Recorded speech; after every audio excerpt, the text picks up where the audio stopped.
হর হর মহাদেব বলে শুরু করছি আজকের ব্লগটা। তো ঠিক শিবরাত্রির আগের দিন আমি আর প্রিয়া চলে গেছিলাম এই 111 শিব মন্দির, যেটা রয়েছে কাশীপুর অঞ্চলে। তারপর আমরা শিবরাত্রির দিন গেছিলাম এই বুড়ো শিবতলায়, যেটা রয়েছে কুটিঘাটে, এখানে আমরা জল ঢালি। দেন গেছিলাম জয়মিত্র কালীবাড়ির এই 12 শিব মন্দির, যেখানেও আমরা একটু জল ঢেলেছিলাম। আর তারপরে চলে গেছিলাম আমরা ফ্রেন্ডসের এই শিব মন্দির, যেটা সিথির মোড়ে রয়েছে। আর ফেরার পথে গেছিলাম আমরা শিব মন্দির মাঠে, যে শিব মন্দির সেখানে। তো এই সব ঘোরার পর সেই সপ্তাহ শেষে আমরা পৌঁছে গেছিলাম ভূতনাথ দেখতে।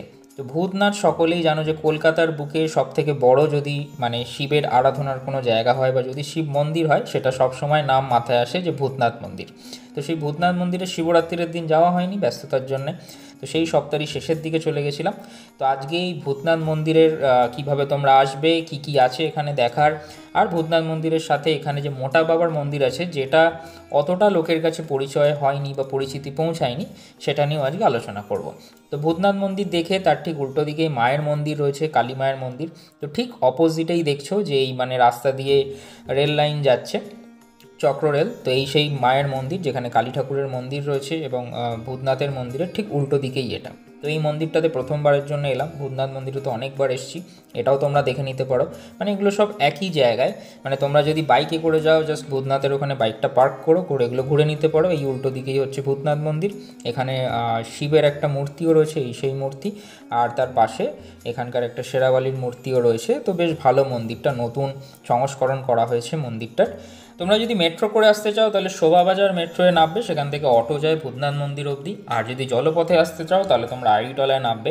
আর এই ভূতনাথ মন্দিরের পাশে বা উল্টো দিকে রাস্তাতেই আমরা চলে যাচ্ছি এখন মোটা বাবার মন্দিরে। তো যদি আরও স্পেসিফিক বোঝাতে হয়, যে রাস্তাটা হাওড়ার দিকে যায় তার পাশেই ঠিক একটা রাস্তা ঢোকে, যেখানে এই ভূতনাথ মন্দিরের উল্টো দিক থেকেই আমরা চলে এলাম এই মোটা বাবার মন্দিরে। তো মোটা বাবার মন্দিরটা একটু গলির মধ্যে বলে এইটার মানে এটার সম্পর্কে হয়তো জানে মন্দিরটা এই এরিয়ায় আছে, কিন্তু খুঁজতে অসুবিধা হয়। আমরা এটা থার্ড টাইম এলাম। প্রথমবার আসার সময় ম্যাপ দেখে আসতে গিয়ে বেশ সমস্যায় পড়তে হয়েছিল, এখন চিনে গেছি রাস্তাটা। তো এই সেই শতাব্দী প্রাচীন মন্দির, বহু পুরনো এই মন্দির দেখাই যাচ্ছে। এবং এখানেও শিবরাত্রির দিন বেশ জাঁকজমকপূর্ণভাবে কিন্তু এখানে শিবের আরাধনা হয়েছে, সকলে মিলে জল ঢেলেছেন এখানে। আর এখানে যে মূর্তি, সেই মূর্তিতে জল ঢালার জন্য কিন্তু সিঁড়ি করে উঠতে হয় মূর্তির কাছে। এই সেই বিশালকায় বাবা মহাদেবের মূর্তি, সেই জন্যেই এই মূর্তিকে মোটা বাবা বলে এখানকার বাসিন্দারা ডাকেন। মন্দিরের ভেতরে এখন আর ঢুকতে দেওয়া হচ্ছে না, তো বাইরে থেকেই দর্শন করে আমাদের চলে আসতে হলো। তোমরাও ঘুরে আসতে পারো মোটা বাবার মন্দির। বাইরে বেরিয়ে এসে একটা সুন্দর দোকান দেখলাম, যেখানে নাকি মাত্র 10 টাকায় কেশর চা দেওয়া হচ্ছে। তো আমিও অর্ডার দিয়ে দিলাম দুটো 10 টাকা দামের কেশর চা। এই উল্টো দিকের রাস্তাটা যাচ্ছে ভূতনাথ, আর এই রাস্তাটা চলে যাচ্ছে মোটা বাবা। এই হচ্ছে সেই কেশর চা 10 টাকায়। ঠিকঠাক ছিল চাটা, কেশরের একটা ফ্লেভার ছিল। আমরা আবার আসার সময় দেখলাম যে আরতি শুরু হয়ে গেছে। আরতির সময় ভেতর থেকে তোমাদেরকে লাইভ ভিউটা দেখাচ্ছি ভিডিও করে। মানে ভেতরটা পুরো ভিড়ে গিজগিজ করছে, মানে সামনে কোনোভাবে যাওয়া যাচ্ছে না। সামনে যদি আরতির সময় থাকতে পারো তো খুবই ভালো। বাইরে অনেক দোকান আছে, সেই দোকান থেকে তোমরা পুজোর সামগ্রী কিনে পুজো দিতে পারো এখানে। আমরা প্রথমবারটা যখন এলাম সেই সময়টা বেশ ফাঁকা ছিল, একদম সামনে দিয়ে দর্শন করলাম। আর এই আরতির সময়টা হচ্ছে মানে খুব জাঁকজমকপূর্ণভাবে আরতিটা এখানে করা হয়, সেই জন্য এই ভিড় থেকেই দেখতে হলো সেটা।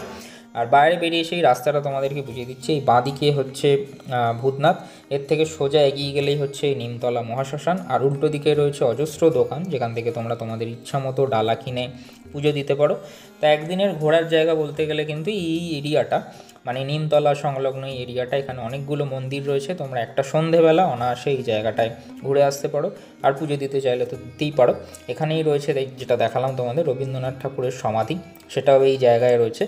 আর এইখানে তোমরা এই যে গঙ্গার ঘাটটা আছে, ভূতনাথের ঘাট বা নিমতলা ঘাট, সেখানে তোমরা বাইক পার্ক করে এই জায়গাগুলো ঘুরে নিতে পারো হেঁটে। আমরা এখন বাড়ি ফিরবো।